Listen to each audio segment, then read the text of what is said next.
Hello and welcome to CWU TV News Roundup, bringing you all the latest stories from around the communications industry. As well as this monthly news programme, you can catch up with all the latest news and interviews on CWU TV and in the union's digital magazine eVoice. Look out for the icons on screen now that show you where you can find more in-depth interviews and reports. Coming up this month, BT announced £1.7 billion in pre-tax profits. Strike action at ROMEC. And runners complete CWU humanitarian aid charity run. Bournemouth was the backdrop for this year's CWU annual conference, with over 1,000 delegates and senior CWU officials debating industrial and political issues. This year saw keynote speeches from General Secretary Billy Hayes and Shadow Chancellor Ed Balls, 2 emergency motions and CWUHA's charity run. Well, it's been a very good week. We've made major changes to the side of the executive and the industrial structures, and that's really going to bring real benefits in terms of our ability to meet the challenges the unions facing, whether that be the privatisation of Royal Mail and need to grow the membership in other areas of the UK. So it's been a very good week. Watch an extended report on CWU TV with all the latest news direct from the conference. BT has again announced huge pre-tax profits of £1.7 billion for the past year, despite revenues falling by 4%. CWU has asked the telecoms company to reward its workers for their continued support. Well, we welcome the profits for last year, but there's an issue for us is really the cost savings that's been put in place. There's 6% cost savings in wages. So that these profits have been delivered well, but they've been delivered by our members, and I think our members should get a return for that. And I think it's now a matter of the company turning around now and investing, as you say. Open reach is absolutely crucial to us. So the investment in broadband is where the money should be going. Investing £2.5 billion, more than any other company in the world, actually.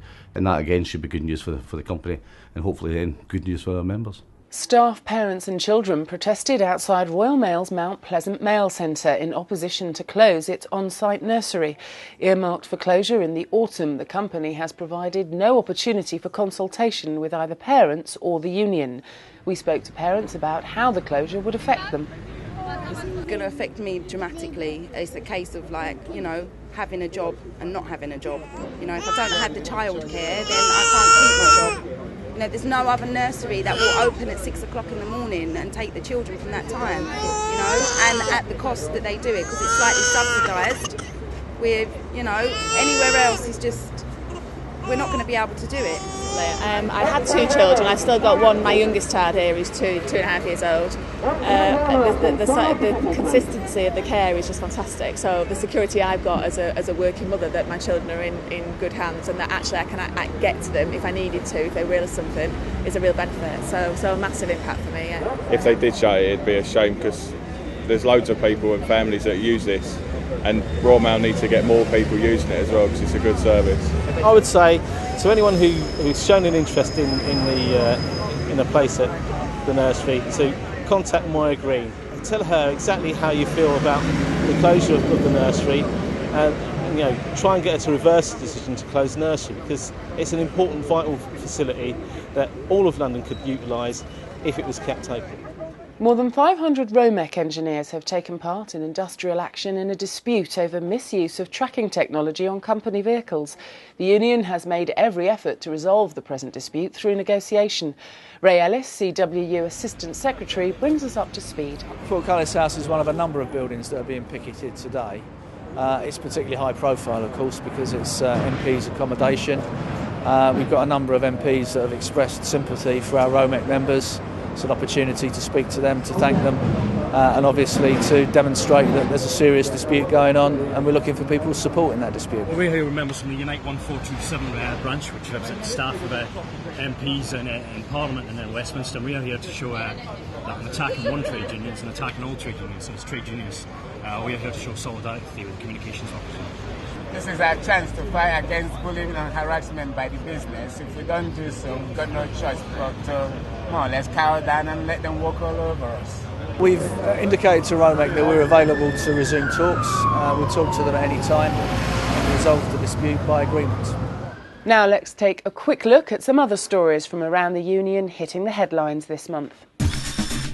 Around 200 local people from Stoke-on-Trent stood up for local jobs in opposition to Royal Mail's review of the future of its customer service call centre. Following a recent government report, the CWU has warned that breaking away the post office network from Royal Mail and privatising the mail service will cause huge damage to the network's revenue.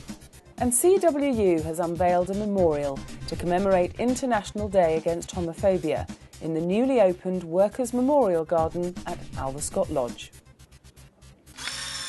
Postal workers in London have voted by 4-1 in favour of strike action against plans to cut 3 mail centres in the capital.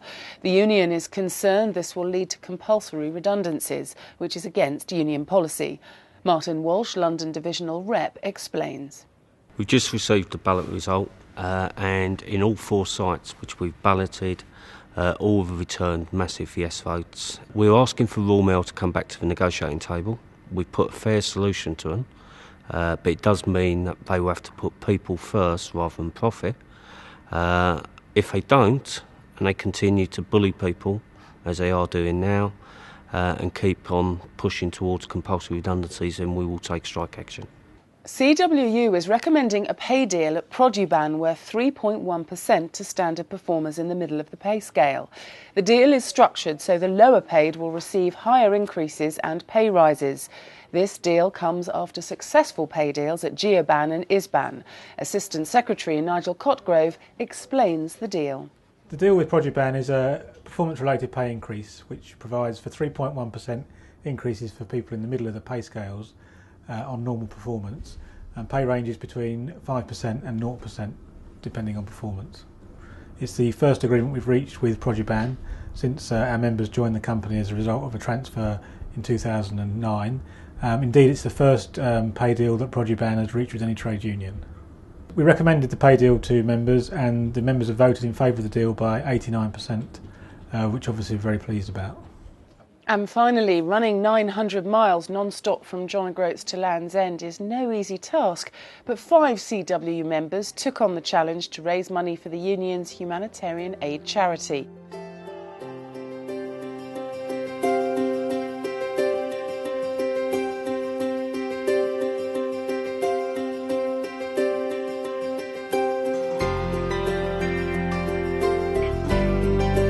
We wanted to make it something that, wasn't easy to do, something that was a worthwhile challenge. So it was not only a challenge for ourselves, pushing our bodies against the limits, but it was something that people could appreciate what we were going through. We were looking for something that would raise awareness to the charity and get a real vibe around the charity and some interest, and from the charity's point of view, that's exactly what it's done. Established in 1995 by CWU, the charity raises money to better the lives of deprived families across the UK and Europe, with the help of BT and Royal Mail. But despite injury and lack of sleep, it's something the runners will never forget. Just running through Glencoe, all the scenery, it was just absolutely amazing. And to boot, there was a guy busking there in the middle of the mountains with bagpipes, and you could hear it for miles and miles. Absolutely amazing. It's something you won't forget for all sorts of reasons. As soon as you reach there, well, about 2 miles away, all the pains and aches seem to go away. It was just a great feeling when we got there. Everything that we'd put in, everything that we'd gone through, emotionally, physically, actually doing what we'd set out to do for the cause we'd set out, it's just a fantastic feeling.